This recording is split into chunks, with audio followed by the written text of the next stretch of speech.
Search for the name you wish to set on your wallet to see whether it's available or not. From this part, adjust the period you wish to keep this name. You can choose either of the two available payment methods. In this video, we paid for the domain using Ethereum. On the setup page, you can change your wallet address and set a profile picture if needed. By tapping Add More to your profile, you'll be able to add more contact information such as your Discord ID, Telegram account, X handle, and more. Just 3 steps left to finish your registration. Tap on Begin.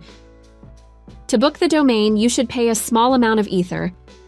Confirm the payment and wait for your transaction process to be finished. Now tap the Finish button and continue to the next step.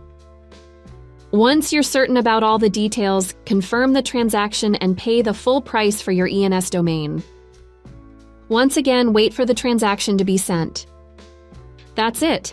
Your chosen name is now successfully claimed and connected to your wallet.